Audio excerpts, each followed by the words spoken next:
नमस्कार दोस्तों, आपका स्वागत है आपके अपने चैनल स्टडी विथ राकेश पर।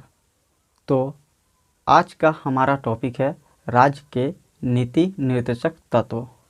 बहुत ही महत्वपूर्ण टॉपिक है दोस्तों। चाहे आप किसी भी एग्ज़ाम की तैयारी कर रहे हो, राज्य के नीति निर्देशक तत्व से एक ना एक प्रश्न ज़रूर पूछा जाता है।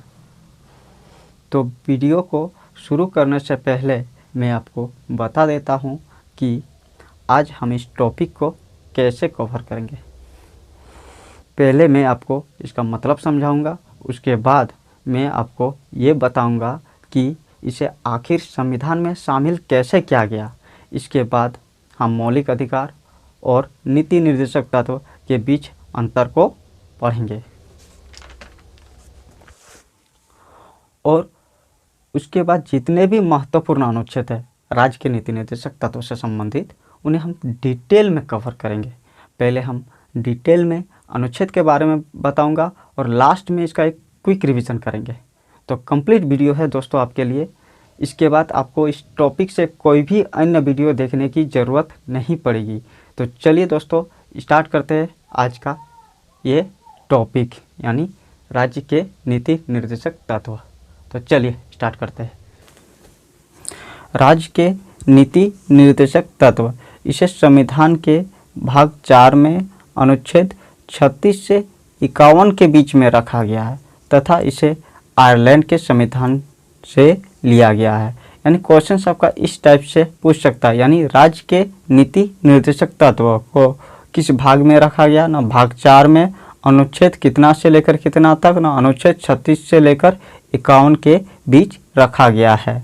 इसका उद्देश्य क्या है ना, इसका उद्देश्य लोक कल्याणकारी राज्य की स्थापना करना और दूसरा उद्देश्य राज्य में सामाजिक और आर्थिक लोकतंत्र की स्थापना करना। यानी लोकतंत्र कितने प्रकार के लोकतंत्र होता है ना, सामाजिक और आर्थिक लोकतंत्र। क्वेश्चंस ये आया हुआ क्वेश्चंस है।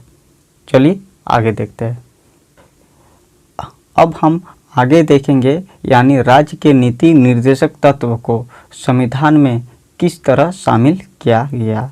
यानी संविधान सभा के सलाहकार BN राव जी का कहना था कि संविधान में 2 तरह के मौलिक अधिकार होने चाहिए।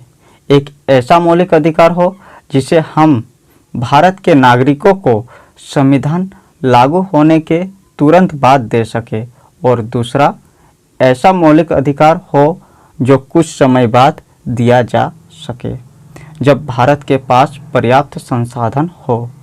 फिर संविधान सभा में चर्चा हुई और यह परिणाम निकला कि इसे हम 2 भागों में बांट देते हैं, एक मौलिक अधिकार और दूसरा राज्य के नीति निर्देशक तत्व।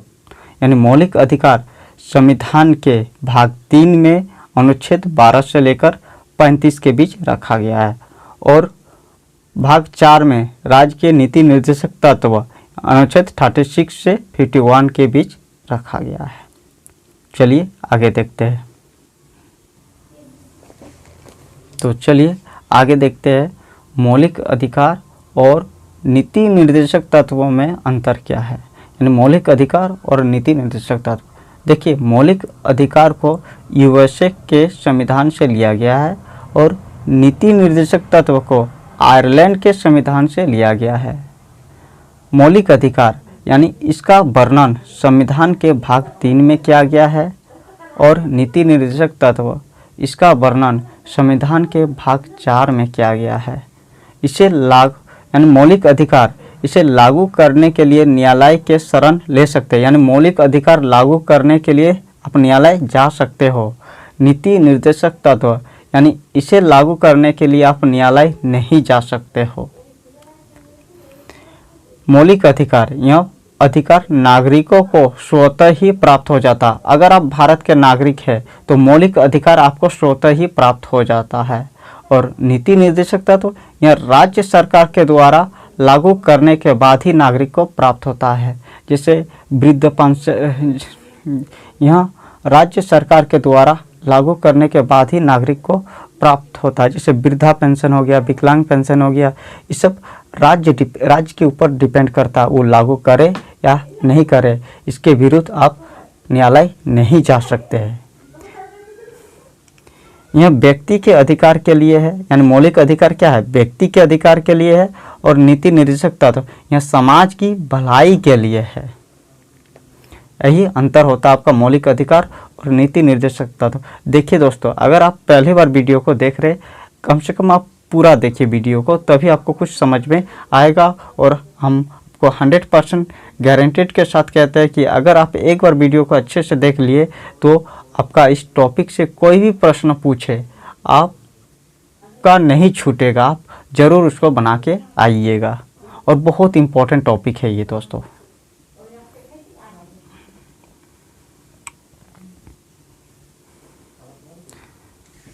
चलिए दोस्तों आगे देखते हैं सभी महत्वपूर्ण अनुच्छेद, यानी अनुच्छेद 36। अनुच्छेद 36 क्या बोला ना, राज्य की परिभाषा। राज्य की परिभाषा देखिए, राज्य क्या है।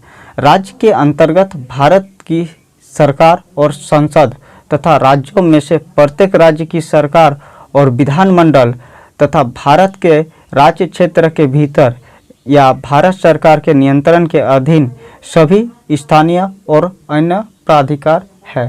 दोस्तों आपको इसे याद रखने का ज़रूरत नहीं है, बस आप याद रखिएगा अनुच्छेद 36 में क्या है, राज्य की परिभाषा, इतना ही याद रखिएगा, ठीक है। चलिए आगे देखते हैं अनुच्छेद 37। यह न्यायालय में परिवर्तनीय नहीं है और वाद योग्य नहीं है। यानी अनुच्छेद 37 में क्या है, इसमें स्पष्ट कर दिया कि आप इसके विरुद्ध आप न्यायालय में शरण नहीं ले सकते, यानी न्यायालय नहीं जा सकते। अनुच्छेद 38 में क्या है, राज्य ऐसी सामाजिक व्यवस्था बनाएगा जिससे नागरिक को सामाजिक, आर्थिक एवं राजनीतिक न्याय मिलेगा। देखिए सामाजिक न्याय में भेदभाव निषेध रहता है, ठीक है। उसी तरह आर्थिक न्याय, राजनीतिक न्याय, यानी आप चाहे तो राजनीतिक में आ सकते हैं, कोई रोक टोक नहीं है। आप चाहे तो राजनीतिक में आ सकते हैं, कोई रोक टोक नहीं है, ये आपको स्वतंत्र है। केटी शाह का कथन है, राज्य के नीति निर्देशक तत्व एक ऐसा चेक है जो बैंक की सुविधा अनुसार अदा किया जाएगा। देखिए अनुच्छेद 39, राज्य विशेष रूप से निम्नलिखित नीतियों को सुरक्षित करने की दिशा में कार्य करेगा। सभी नागरिकों को आजीविका के पर्याप्त साधन का अधिकार, भौतिक संसाधनों के स्वामित्व और नियंत्रण को सामान्य जन की भलाई के लिए व्यवस्थित करना, कुछ ही व्यक्तियों के पास धन को केंद्रित होने से बचाना, पुरुष और महिलाओं दोनों को समान कार्य के लिए समान वेतन। देखिए क्वेश्चंस आया हुआ ये प्रश्न है, ठीक है। समान कार्य के लिए समान वेतन किस अनुच्छेद में है ना, अनुच्छेद 39 में है, ठीक है। श्रमिकों की शक्ति और स्वास्थ्य की सुरक्षा। देखिए श्रमिकों की शक्ति और स्वास्थ्य की सुरक्षा भी होनी चाहिए, किसमें ना, अनुच्छेद 39 में। अब देखिए अनुच्छेद 39A ना, अनुच्छेद 39A क्या बोला, समान न्याय और निःशुल्क विधिक सहायता। समान न्याय और निःशुल्क विधिक सहायता किस अनुच्छेद में है ना, अनुच्छेद 39A में है। अब देखिए अनुच्छेद 40। अनुच्छेद 40 में क्या है ना, ग्राम पंचायतों का गठन। अनुच्छेद 40 में क्या है ना, ग्राम पंचायतों का गठन, यानी ग्रामीण क्षेत्र में पंचायती राज और शहरी क्षेत्र में नगर पालिका। पंचायती राज संविधान में कब जोड़ा गया था, यानी कौन सा संविधान संशोधन द्वारा जोड़ा गया था ना, 73वां संविधान संशोधन द्वारा जोड़ा गया था। और नगर पालिका को 74वां संविधान संशोधन द्वारा जोड़ा गया था।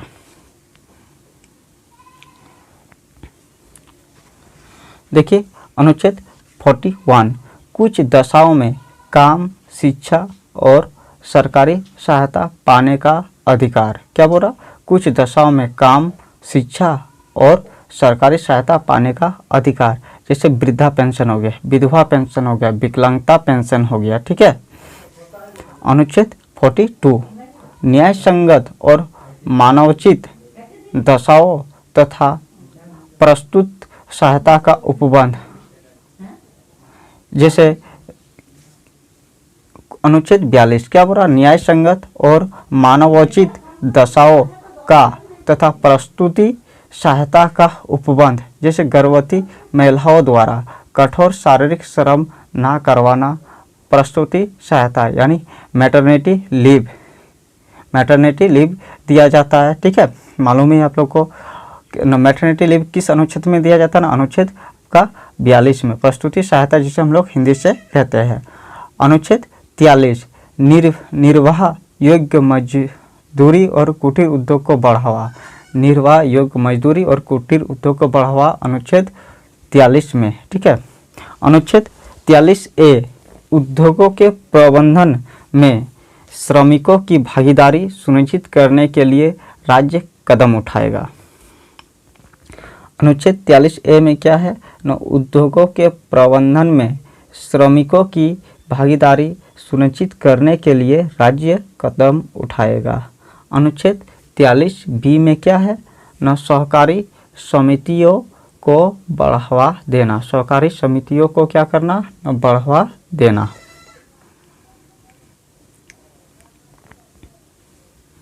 देखिए अनुच्छेद 44, देखिए अनुच्छेद 44 न, नागरिकों के लिए समान सिविल संहिता। देखिए यही क्वेश्चन संडे टेस्ट में आ चुका था, यानी क्वेश्चन क्या था न, क्वेश्चन था आपका भारत में संविधान का निम्न में से कौन सा अनुच्छेद समान नागरिकता संहिता से संबंधित है न, अनुच्छेद 44, ऑप्शन नंबर आपका ए सही था। ठीक है, यही क्वेश्चन आया हुआ था ना। ऐसा कोई एग्जाम नहीं है कि राज्य का नीति निर्देशक तत्व से आपको क्वेश्चंस देखने को ना मिले।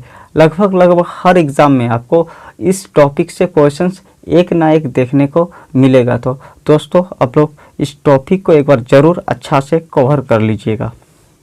देखिए अनुच्छेद 45 बच्चों को 6 वर्ष की आयु पूरी करने तक प्रारंभिक बाल्यावस्था देखभाल और शिक्षा प्रदान करना, यानी अनुच्छेद 45 में क्या है, बच्चों को 6 वर्ष की आयु पूरी करने तक प्रारंभिक बाल्य अवस्था देखभाल और शिक्षा प्रदान करना। न 86वां संविधान संशोधन 2002 क्या है, देखिए इस संविधान संशोधन अधिनियम द्वारा देश के 6 से 14 वर्ष तक के बच्चों के लिए अनिवार्य एवं निःशुल्क शिक्षा को मौलिक अधिकार के रूप में मान्यता देने संबंधी प्रावधान किया गया। इसे अनुच्छेद 21A के अंतर्गत संविधान में जोड़ा गया। ठीक है, 0 से 6 यानी जन्म से लेकर 6 वर्ष की उम्र स्वास्थ्य के लिए, ठीक है, और 6 से 14 वर्ष के लिए शिक्षा के लिए। ध्यान दीजिएगा, 0 से यानी जन्म से 6 वर्ष की उम्र के लिए आपको स्वस्थ देखभाल, ठीक है, और 6 से 14 वर्ष के लिए शिक्षा की देखभाल। अनुच्छेद 46 राज्य समाज के कमजोर वर्गों विशेषकर अनुसूचित जातियों, अनुसूचित जनजातियों और अन्य कमजोर वर्गों के शैक्षिक और आर्थिक हितों को बढ़ावा देना। अनुच्छेद 47 लोगों के जीवन स्तर में सुधार, पोषाहार को बढ़ावा, शराब पर प्रतिबंध और नशीली दवा पर प्रतिबंध। अनुच्छेद 47 में क्या है न, लोगों के जीवन स्तर में सुधार, पोषाहार को बढ़ावा, शराब पर प्रतिबंध और नशीली दवाओं पर प्रतिबंध। देखिए अनुच्छेद 48 में क्या है न, राज्य कृषि और पशुपालन को वैज्ञानिक तरीका से बढ़ावा देगा। 48 में क्या है न, कृषि और पशुपालन को वैज्ञानिक तरीकों से बढ़ावा देगा।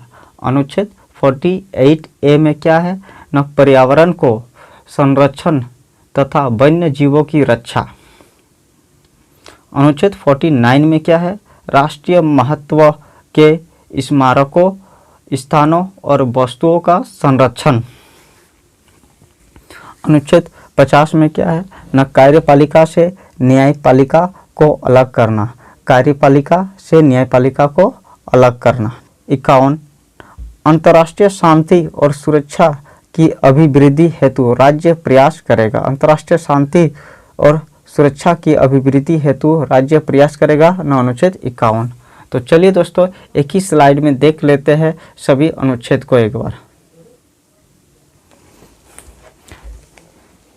देखिए आर्टिकल 36 में क्या है न, राज्य की परिभाषा। आपको हम कहते हैं कि आर्टिकल 36 में सिर्फ राज्य की परिभाषा को याद रखना है, बाकी याद रखने का ज़रूरत नहीं है। आर्टिकल 37 न्यायालय नहीं जा सकते। देखिए आर्टिकल 36 में क्या है, राज्य की परिभाषा है, और आर्टिकल 37 में आप न्यायालय नहीं जा सकते हैं। देखिए इसको याद करने का तरीका देखिए, दो करके लीजिएगा। जैसे 36 में राज्य की परिभाषा है और 37 में न्यायालय नहीं जा सकते। अब देखिए 38, 39A और 40 तक लेते हैं, 4 को लीजिए। यानी 38 में क्या है, सामाजिक, आर्थिक और राजनीतिक न्याय। सामाजिक हो गया, आर्थिक हो गया और राजनीतिक न्याय। 39 में क्या है, कुछ नीतियों पर कार्य करेगा, राज्य कुछ नीतियों पर कार्य करेगा। पुरुष और महिलाओं को समान कार्य के लिए समान वेतन, यानी आर्टिकल 39 में समान कार्य के लिए समान वेतन, नागरिकों के लिए आजीविका के लिए पर्याप्त साधन, जीवन यापन के लिए साधन जुटाना। आर्टिकल 39A निःशुल्क एवं विधिक सहायता, निःशुल्क एवं विधिक सहायता। आर्टिकल 40 में सभी को मालूम है पंचायत का गठन। आर्टिकल 40 में क्या है, पंचायत का गठन। अब हम लोग देखेंगे 41 और 42। देखिए 41 में क्या है, कुछ दशा में सरकारी सहायता का अधिकार, कुछ दशा में सरकारी सहायता का अधिकार, जैसे वृद्ध हो गए तो वृद्धा पेंशन, विकलांग है तो विकलांग पेंशन, ठीक है। आर्टिकल 42 में उसी टाइप के यानी न्याय संगत और मानवोचित सहायता, यानी मैटरनिटी लीव आपको मिल जाएगा, ठीक है। गर्भवती महिलाओं से शारीरिक श्रम ना करवाना।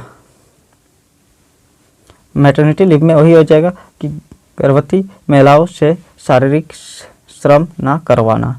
आर्टिकल 43A और 43B को ध्यान दीजिए। देखिए आर्टिकल 43 में क्या, निर्वाह योग्य मजदूरी। आर्टिकल 43A में क्या है, श्रमिकों की भागीदारी। आर्टिकल 43B में सहकारी समिति। अब देखिए हम लोग ध्यान देते हैं आर्टिकल 45, 44 और 45 पे, यानी समान सिविल संहिता। यही क्वेश्चंस आया हुआ था संडे टेस्ट में, ठीक है। आर्टिकल 45 में क्या, 6 वर्ष की आयु तक देखभाल, स्वस्थ का देखभाल होना चाहिए 6 वर्षों की आयु तक का। आर्टिकल 46 कमजोर वर्गों के हितों का संरक्षण, कमजोर वर्गों के हितों को आरक्षण देना, संरक्षण देना, ठीक है। आर्टिकल 46 में क्या होता, आरक्षण या संरक्षण। आर्टिकल 47 में क्या है, पोषाहार को बढ़ावा, शराब पर प्रतिबंध, पोषाहार को बढ़ावा और शराब पर प्रतिबंध। आर्टिकल 47 में। अब देखिए 48 और 48A में देखते हैं क्या है। 48 में कृषि और पशुपालन। अब देखिए कृषि है तो पर्यावरण है। 48A में क्या है, कृषि पर्यावरण से संबंधित है, पर्यावरण, वन्य जीव संरक्षण। आर्टिकल 49 में देखिए राष्ट्रीय स्मारकों की संरक्षण, जो भी राष्ट्रीय धरोहर है जैसे ताजमहल हो गया, लाल किला हो गया, इनका संरक्षण, राष्ट्रीय स्मारकों का संरक्षण। आर्टिकल 50 में क्या है, न कार्यपालिका से न्यायपालिका को अलग, कार्यपालिका से न्यायपालिका को अलग। यानी कार्यपालिका कोई कानून बनाता है तो आप उसके खिलाफ न्यायालय जा सकते हैं, यानी कार्यपालिका से न्यायपालिका को अलग रखा गया। और आर्टिकल 51 में क्या है, ना अंतर्राष्ट्रीय शांति। थैंक यू, आज के लिए बस इतना ही। वीडियो अच्छा लगे तो लाइक कीजिए, शेयर कीजिए और चैनल को सब्सक्राइब करना